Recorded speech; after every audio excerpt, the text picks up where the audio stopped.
passer dans la deuxième partie de l'émission. Donc, on se regarde des finances personnelles. On a pensé à jeunes qui, je dis, à pas qu'à l'école. Ils font les DO parce que tout ça, il faut qu'à combler. Ils ne pas formé bien dans l'école. Donc, on crée un espace pour faire recherche, pour qu'on sa finance personnelle là.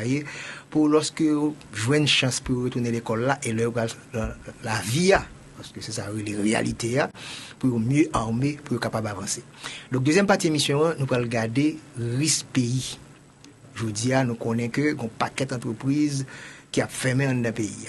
Et Jamaican Bowlers, et tu as affaire de, comment on dit ça, Mango, qui est fermé. Il y a un sous-traitance d'entreprise qui peut aller. Je crois que Ciment, il a fermé. Toute zone, ça a affecté. Donc, chaque fois que l'entreprise ferme, on connaît combien de monde qui perd du travail. Et monde perd du travail, ça veut dire qu'on ne va pas rentrer dans le cas là.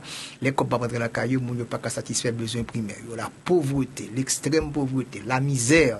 C'est ça que nous avons subi là, journée aujourd'hui. Comment pour nous sortir dans ça? Et l'enfin sortir là-dedans, comment pour nous prendre des dispositions pour ne pas jamais retourner dans l'expérience que nous vivons là? Parce que non seulement on a hypothéqué et un paquet de jeunes garçons et de jeunes filles, mais il y a des petits gens qui vivent là un drame dans le moment ça. Et puis il y a payé conséquences ça pendant des années. Nous avons une situation, 4 années consécutives de contraction économique. Donc, risque pays, thème risque ça, on a parlé de épargne, on a parlé de finances. Risque là, pas aucun côté risque là égal à zéro. Ou pas qu'à éliminer risque, ou qu'à minimiser. Et je dis à un monde qui est très volatile, un monde qui est incertain, un monde qui est de plus en plus complexe. Parce que une bonne combinaison, intégration qu'a fait mondialement. Regardez, Ukraine, bon garantie qu'on bon haïtien pas de compte Ukraine, pas de compte ça Ukraine. Mon guerre fait qui va l'espace noir et nous avons des conséquences que nous pays là-dedans en quelque sorte. Ambiguïté que là aujourd'hui là bah pas fin trop clair son thème que utilisé dans l'armée américaine les VUCA volatility uncertainty après on parle de complexity and ambiguity donc tout élément ça aujourd'hui a un monde qui vit dans pays comme Haïti faut entrer dans le vocabulaire parce que par contre comment on va faire face à tout gros défi tout challenge ça qui existe aujourd'hui en dans monde ça n'a fait comme on a pris des dispositions pour ça soit bien entreprise c'est même bagarre là et bien nous allons regarder pays à lui-même parce que m'a fait théorie des ensembles avec nous sous-ensemble que nous représentons nous-mêmes qui pipiti à la famille qui en dans un autre sous-ensemble qui représente une communauté qui est capable une commune qui ont un ensemble référentiel qui est le pays nous avons toute connexion ça ensuite des ensembles qui peuvent connecter avec l'autre ensemble Haïti République dominicaine Haïti avec l'Ukraine subit ça va passer là donc pour mieux comprendre et pour capable prendre de meilleures décisions et comment pour participer là-dedans. Pour retourner en Afrique trop souvent nous prenons des exemples dans pays qui peut avancer ou qui pas approprié à nous-mêmes. Je crois que même si dans certains secteurs nous on avance sous réflexion pas en masse critique sur l'Afrique mais on regarde qui ça va passer. Et nous allons en Afrique là nous allons un pays relé République démocratique du Congo. Un pays que haïtien connaît bien parce que grand pile haïtien qui vivent dans zone ça dans les années 60 et ils ont un gros respect pour haïtien parce que haïtien professeur l'école ils font bon enseignant ils font pile travail là-dedans. République du Congo sont gros pays lié on va dire en termes économiques non mais en termes de population plus que 100 millions de monde il y a plus monde qu'un pays de la France. République du Congo sont pays énorme en termes de superficie plus que 2,5 millions de kilomètres carrés. Combien Haïti est encore 12 millions de monde. Donc nous ouais, près de 10 fois la population pays d'Haïti. On ne va pas parler de l'affaire superficie. Donc 27 000 km² qu'il y a là sont quartiers liés dans un pays ça. Mais nous parlons des problèmes communs que nous gagnons. Et nous parlons des problèmes de gouvernance là. Je dis à problème de sécurité. Après on va parler là, je dis là, il y a Kenya qui voyait troupes jodi a dans pays République démocratique du Congo qui a un problème sous frontière li a joué avec nous dit voyez troupes pas vrai donc nous ouais côté que gros ces pays ça avec petit pas nous il y a des problèmes communs et on va regarder qui opportunité économique en attendant ça demander pour nous prendre papier nous prendre plus nous parce que c'est l'université n'est pas vrai pour nous tendre tout élément ça et pour nous ouais si nous voulons changer pays nous avec la gouvernance pour ne pas comprendre c'est insécurité avec problème non parce que nous doit venir nettoyer pays de sécurité à pour retomber 10 20 30 plus tard dans ça entendez ça les risque pays on suivra pour prendre note Parce que l'un donné, nous pouvons comparer dans le pays d'Haïti. C'est-à-dire les cas pratiques, c'est les benchmarking, analyse comparative. Mais gros ce pays qui a les mêmes problèmes avec un petit pays dans Haïti. Quand on Haïti a parler, oui, c'est parce que les Blancs ont besoin de ressources et matérielles, non, c'est parce qu'ils ont une bonne bagarre en bataille. Si Haïti, t'es gros, capable de RDC, peut-être nous avons enflé pire d'encore penser que Blanc besoin fait toute qualité bagaille. Donc on a suivi ça et pour nous prendre disposition nous si nous voulons changer pour nous capable prêter une page dans la République du Congo. On nous suit ça.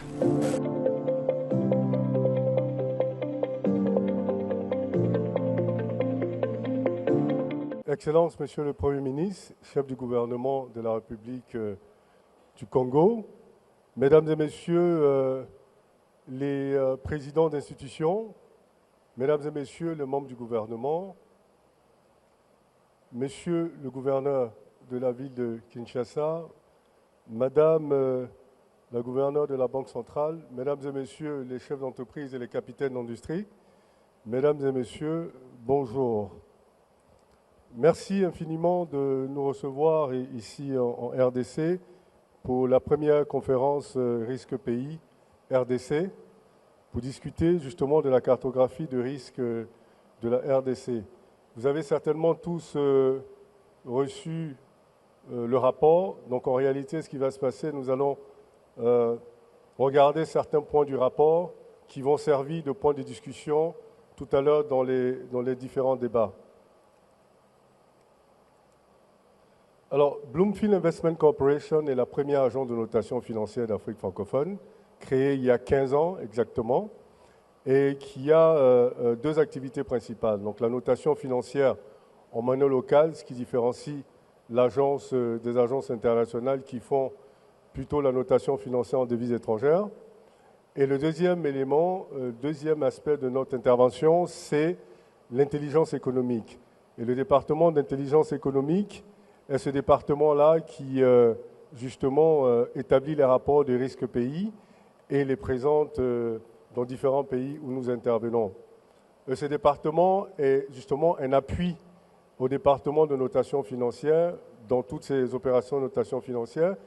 Et c'est un outil qui nous permet d'évaluer le risque sectoriel et le risque souverain de différents pays. Et nous créons à travers ce département également différents outils d'évaluation qui permettent d'évaluer la performance des secteurs privés dans différents pays et de calculer les taux de croissance en temps réel sur une base mensuelle. L'objectif de cette étude est justement de proposer cette cartographie de risques qui permettrait aux investisseurs d'avoir une visibilité sur les risques d'investissement en RDC. Quand nous parlons des risques d'investissement, évidemment, nous ne parlons pas seulement du potentiel perte de capital dans l'investissement, mais nous parlons aussi des forces et des faiblesses. Parce que rappelez-vous que quand les investisseurs décident d'investir, ils ont trois questions fondamentales qui se posent. Quelle est l'opportunité d'investir? Donc, il parlera du potentiel de la RDC. Pourquoi investir en RDC et pas au Mali, et pas en Guinée, et pas ailleurs? La deuxième question, c'est quel pourrait être le retour sur investissement? Et la troisième question, c'est quelle est la probabilité de perdre son capital dans cet investissement-là? Et à travers cette étude, nous essayons de répondre à ces trois questions qui préoccupent les investisseurs et les permettent justement d'avoir une visibilité globale sur les risques d'investissement en RDC. Et c'est un indicateur dynamique dans la mesure où c'est un rapport qui est non seulement annuel, mais qui est un rapport qui est dynamique. Il y a un suivi permanent qui est fait de cette évaluation et des évaluations de perspectives qui sont faites chaque mois. Donc évidemment, pour l'investisseur, c'est un baromètre extraordinaire dans la mesure où non seulement ça établit de façon détaillée la cartographie de risque, mais en plus, c'est un rapport qui est dynamique et qui est vivant. En termes de méthodologie, nous regardons 5 critères majeurs, évidemment avec des sous-critères. La performance macroéconomique, le climat des affaires, les finances publiques, la solidité du système financier et le risque sociopolitique. Le processus analytique, il est très simple et évolutif. La première chose, c'est la collecte d'informations. Une préanalyse est réalisée par les économistes de Bloomfield. Nous faisons un exercice de confrontation des informations collectées avec les acteurs de ces informations-là, justement, pour pouvoir dissimuler les bonnes informations des mauvaises informations, parce qu'en réalité, nous ne prenons pas toutes les informations que nous recevons pour argent comptant. Donc nous procédons à une vérification à travers différentes rencontres avec les acteurs. Ensuite, nous ajustons ces analyses-là de façon scientifique et nous faisons l'évaluation de risque elle-même et nous présentons le rapport, comme aujourd'hui nous sommes en train de vous présenter le rapport de risque pays RDC. L'échelle de notation, l'échelle d'évaluation choisie sur cette évaluation est sur 10. De 0 à 2, nous sommes dans une catégorie de risque systémique, où la probabilité d'être sujet à risque est très importante. Évidemment, dans cette catégorie, nous ne conseillons pas aux investisseurs d'investir dans ce pays-là. De 2 à 4, nous sommes dans un risque avéré. Cependant, il est possible de faire des investissements en prenant des mesures de risque appropriées. Entre 4 et 6, nous sommes dans la catégorie des risques modérés et qui ne constituent aucun frein à l'investissement, même si nous révélons des faiblesses dans cette catégorie-là. Et justement, nous mettons en place un mécanisme pour pallier à ces faiblesses-là. Entre 6 et 8, vous êtes dans un risque faible. Il y a très peu d'impact sur la performance de l'investissement. Donc, nous recommandons fortement dans cette catégorie-là. Évidemment, entre 8 et 10, nous sommes dans un risque quasiment inexistant. Et forcément, dans cette catégorie, nous recommandons fortement l'investissement dans les pays. Alors, en termes de résultats, donc comme je disais, je vous donnerai le résultat de certains points du rapport, en sachant que vous avez le rapport détaillé, qui est un rapport de 28 pages, qui est extrêmement détaillé et qui va en profondeur de cette analyse-là. Sur le plan de la performance macroéconomique, l'économie congolaise s'est montrée globalement résiliente sur la période d'évaluation, qui est 2017-2021. Évidemment, comme vous pouvez le constater, l'évolution a été en dents des scies pour des raisons bien précises. De 3,7% avec un plancher et un creux de 1,7%, mais qui correspond à la période de la Covid-19 qui a été un choc extraordinaire extérieur à tout le monde entier. Et ce taux d'intérêt, ce taux de croissance de 1,7 dans cette période est un taux qui représente une capacité de résilience en réalité. Pendant que beaucoup de pays étaient en récession, ce pays a eu un taux de croissance positif. Et le taux en lui-même n'est pas celui qu'on doit regarder, c'est la capacité d'absorber les chocs extérieurs par cette économie dans une période de crise internationale avec un choc très violent. La reprise a été très belle, d'ailleurs, une très belle reprise de 1,7 à 6,2. Donc ça montre bien les fondamentaux de ce pays sont solides. Et en 2022, évidemment, un léger ralentissement de 10 points de base. Et regardez que cette croissance a été finalement portée par l'industrie minière. Ceci dit, c'est une économie qui finalement n'est pas très diversifiée, ce qui peut être un premier challenge, parce qu'en réalité, la première façon de renforcer la résilience d'une économie, c'est la diversification, qui permettrait d'absorber suffisamment les chocs. Et la deuxième étape serait naturellement l'industrialisation. Et donc, le secteur privé qui domine cette économie à 36%, avec un accent mis plus sur l'industrie extractive. Secteur secondaire, secteur tertiaire, pardon, à 33%, avec les sous-secteurs qui tissent ce secteur comme la communication et le transport. La contribution du secteur secondaire est de 25%, avec un accent mis sur les sous-secteurs de la construction.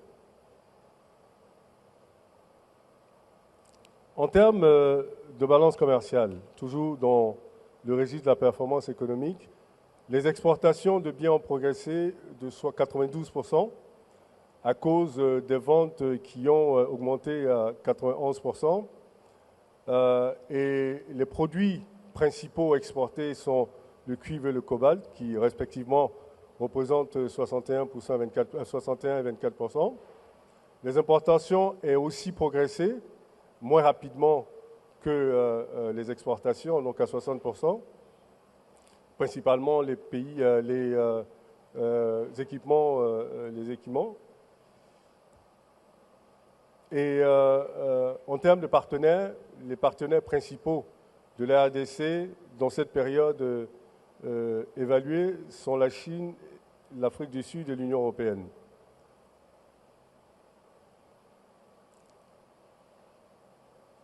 La perspective de croissance économique et le potentiel à moyen et long terme vont dépendre fortement de la capacité de la RDC à faire face à un certain nombre de risques, notamment la résurgence de la Covid. Et je crois que sur ce plan, ce pays a montré sa capacité de résilience. Et d'ailleurs, c'est un pays qui a l'expérience justement de maladies infectieuses comme Ebola par exemple, qui a été justement absorbée. Donc nous pensons que la capacité de résilience concernant ce volet-là est existante et a été prouvée d'ailleurs. La volatilité du coût du pétrole et avec l'incertitude que crée la guerre de l'Ukraine, qui pour l'instant est une guerre qui est localisée, qui pourrait éventuellement être une guerre qui se régionalise ou qui s'internationalise. Donc évidemment, la volatilité des prix pourrait avoir un impact significatif et négatif. La sécurité interne et externe, évidemment, qui a fait débat sur la capacité de ce pays à justement absorber ce risque-là, même si le risque est localisé sur 3% du territoire, ce risque interne et externe de sécurité, il est localisé dans une partie qui représente une source importante de revenus de ce pays, donc évidemment qui est une source de préoccupation. Mais nous avons constaté qu'il y a des dispositions qui ont été prises, des réformes qui ont été faites pour pouvoir justement juguler ce risque-là. Donc nous attendons de voir les effets de toutes les actions prises par le gouvernement congolais pour justement adresser le problème de la sécurité intérieure et extérieure. Et la dollarisation de l'économie, qui est finalement pour nous, qui apparaît comme une gangrène de cette économie en réalité. Cette dollarisation a des effets qui sont plutôt très négatifs. Attendez, là, rapide, oui, mais nous avons besoin pour te partir ça pour nous, parce que je dis la notion risque là, que nous avons commencé à développer semaine dernière, là, risque individuel, nous avons parlé d'importance d'assurance. Il dit que quel que soit la vie, l'assurance est fondamentale. Et pour un pays, il n'est pas différent. Rappelez-nous comme on a parlé là, on a parlé de manière individuelle, on a parlé de manière commune, communale, communautaire, on a parlé au niveau pays. Et nous, ouais, nos amis qui suivi nous là, et Joseph Mackinson Charles, qui est sous réseau, qui dit nous, n'avons bon du trésor là, qui est disponible à la coopérative avec un pourcentage 11,9%. Et qui est plus bon que 7,25%. Donc, lorsque nous rappelons le ministre des Finances là, avec le gouverneur Banque centrale, là, a annoncé que pour lancer des bons en Haïti, ou même qui va l'acheter bon ça, et bien il faut avoir une notation pays, notation financière, ça pays à vaut. Et nous allons regarder ça les cartographies de risques. Là, il y a un ensemble de risques. Il y a un risque financier, il y a un risque politique, donc il y a un risque des désastres naturels. On ne peut pas prendre l'argent unique la gueule comme ça. Parce que même si on va aller plus l'argent, on peut perdre plus tout. Et en tant que risque la plus élevé, il faut taux d'intérêt plus élevé. En tant que risque la plus faible, taux d'intérêt doit plus faible. Donc, risque sectoriel, il y a un secteur qui a un risque là-dedans. Agriculture, par exemple. Tout comme les capables de secteur industriel. Là. Donc, il faut capable de capacité comme investisseur. Ce n'est pas un qui déposer l'argent. Si on va le déposer comme la banque, et bien c'est la banque qui va faire toute étude, c'est lui qui va prendre un risque là, et bien la banque n'est pas capable de boire un taux d'intérêt élevé. Donc, si vous même fait, ça est la désintermédiation sur le plan financier, mais ça, on pour faire qu'on y a là, on pourra comprendre, et ça nécessite intelligence financière là. C'est pour un fait qu'on a étudié finance, ça étudié économie, non? Mon minimum pour comprendre chiffres, comprendre données, analyse financière là. Santa Abdou là, pour depuis l'école, on commence comme ça, bilan, qui ça budget, qui ça patrimoine. Et former pas faire autorité, pour capable arriver à poser des questions pertinentes en quelque sorte. Donc, lorsque on investit, que l'on paye, que l'on business ou entreprise, et bien, il y a un ensemble de questions, et nous voyons que Zézé parlait de ça tout à l'heure là, ça a l'opportunité d'investir dans quoi? Pour qui ça que je vais investir dans les Caraïbes là, je vais choisir République Dominicaine par rapport à Haïti, Jamaïque par rapport à Cuba. Investisseur n'a pas un sentiment que lui-même c'est nationaliste, il n'a pas comme ça. Il a l'argent, il veut investir, il a une de questions pour répondre pour lui-même. Et c'est même bagaille pour Zami Sari, Mackenson Charles, qui a réagi en bas et sous réseau avec Profine TV. Pour lui comprendre que c'est pas parce que Dieu bon 11,9% dit al plus bon que 7,9 là pour aller courir mettre là. Faut regarder qui risque, faut analyser budget l'État. L'État entre l'argent, côté le pral mettre l'argent, comment il pral investir l'argent. Donc ça est important également. Donc qui sont pour investir. Donc pas d'émotion là, ou me remet ça, me remet ça. Parce que l'on peut dire comme là, pas de faire aimer ou pas aimer. Deuxième question, c'est retour sur investissement. Ok, mettez 10 là, est-ce que je vais le faire 15, est-ce que je vais le faire 20? Et en tant qu'un pays où la taux d'inflation plus élevé, donc, bon là, vous supposez attendre beaucoup plus élevé. Parce que supposez vous dit, ou bon, mon chiffre là, vous dites c'est 11,9, vous n'avez fait. Inflation en 30. Vous ne pouvez pas plus passer ça non plus. Et dit que la différence, vous va gagner, oui. Parce que si c'est 7,9 bon, au lieu de 11,9 là, vous perdez la différence goal. Mais où est-ce que la différence qui gagne? Vous perdez le 11,9 là, 30 moins 11,9 fois, combien vous perdez? Donc, vous perdez le match quand même. Donc, nous avons une nécessité pour intelligence financière là. Smart investing, smart, et Charlie t'a parlé de ça, Charlie Clément t'a parlé dernièrement de ça, smart investment là. Donc, c'est bon, on dit, ah, mon cher, me fait comme. Mais vous faites comme par rapport à quoi? Parce qu'il ne faut pas garder nominal, il faut garder réel. Là. Retour sur investissement, il faut comprendre ça. Il faut qu'on langage ça. Possibilité de perte là existe tout. Pas toujours gagner, non? Parce qu'en tant qu'on prend risque, probabilité pour échouer, il est là. Et c'est comme ça que vous se trouvez que dans la présentation pour la République démocratique du Congo, il y a 5 critères majeurs pour l'Europe investir dans nos pays. Il faut regarder la performance économique du pays. À savoir croissance, inflation, indicateurs ça qui est fondamental. Climat des affaires là, je vous dis qui est le climat des affaires pays d'Haïti. Nous devons prendre notre pour nous évaluer le pays d'Haïti pour nous mettre pour moi lorsque nous prenons l'élément. Donc climat des affaires là totalement détérioré dans le pays. Les finances publiques, budget, qui quantité comme entrée, taux de pression fiscale, dépenses sur côté au fait, masse salariale là. Qui quantité comme l'État investit dans l'éducation, dans la santé, dans l'infrastructure, dans l'environnement.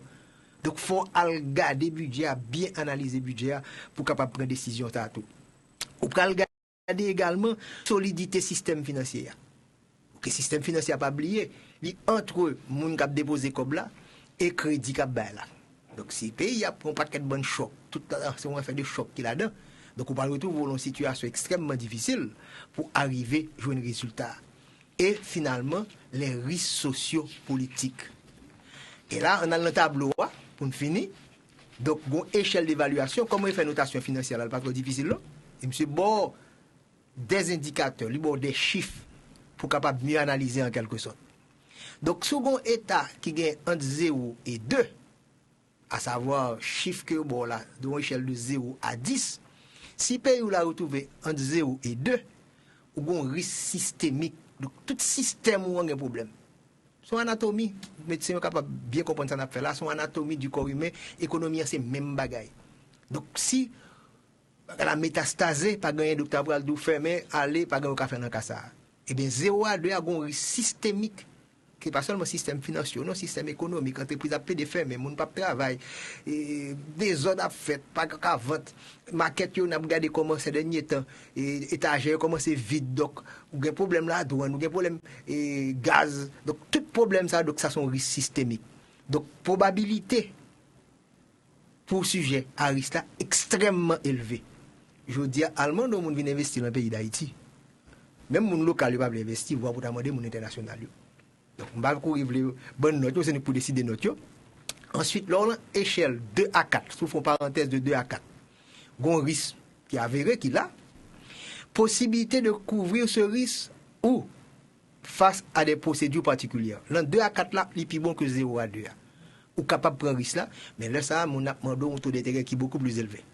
Donc, 11,9 que les amis, dit la Mackinson Charles dit, eh bien, tout ça, je vous dis là, il n'est pas vraiment reflété le risque qu'on va prendre, leur acheter bon du trésor lorsque l'État va le mettre là, à cause de risques beaucoup plus élevés, soit pas analysé de manière scientifique, sans émotion. Quand il y a sous l'échelle de 4 à 6, risque là modéré, et il n'est pas constitué un frais à l'investissement. Donc, si je me dis Jamaïque, c'est 4 à 6 litres, eh bien, Jamaïque, mieux que ou même si c'est dans 0 à 2 côtés. Donc, il va l'investir plus Jamaïque dans ce sens-là. Et sous le 6 à 8, là, on commence vraiment à dépasser 5 là, risque là faible. Très peu d'impact sur les performances de l'investissement. Donc, lorsqu'on paye affiché 6 à 8, eh bien, on vient dans une situation qu'on y a là, côté que ou mieux positionné pour attirer investissement, parce que le risque n'est pas très élevé et taux d'intérêt va le baisser. Et là, alors, le top là même, de 8 à 10, donc le risque là presque pas existé. Ça, c'est le système francophone que vous mettez chiffres, ou pour aller voir, si vous regardez le système américain, vous mettez en lettres, triple A, triple B, A+. Donc, c'est le même résultat. Donc, en tant que colon lettre A, on a presque 8 à 10 là, et en tant que colon lettre D, ça veut dire ou en bas, dans des camionnettes là. Donc, exercice là, si nous avons un titre pour notre public là, ça va influencer nous, nous sommes capables de dire, je dis, que le risque pays d'Haïti, à partir de toute information sur les caractéristiques, nous sommes capables de déterminer qui s'allie et pour nous comprendre qui risque que nous avons pour investir dans le pays d'Haïti. Et pour qui ça que si Haïti, je dis, sur les marchés internationaux, elle prête comme. Et puis Dominique sur les marchés internationaux, elle prête comme. Jamaïque sur les marchés internationaux, elle prête comme. Et puis on peut aller dire Haïti, m'a prêté à un taux d'intérêt qui est 25%, ou capable de Jamaïque dit au taux d'intérêt autour de 10%. Ou t'as saisi que dit que la République dominicaine n'y doit 5%. Quand nous va dire ouais, il va le payer ouais que dans le prêter comme il va donner plus comme. Eh bien, mais pour qui ça faut gain l'ordre, faut gain discipline, faut gain gouvernance pour participer, faut qu'à influencer décisions, c'est pas un fin voter après dit bon quitter gouvernement, après pas parler en pile ou pas jouer, mais qui ça que risque pays et jodi ça n'a vivre là dans le pays d'Haïti a fait risque nous extrêmement élevé ou pas prêter comme sur les marchés internationaux parce que ton intérêt est trop élevé et charge d'être là pour être trop élevé en quelque sorte.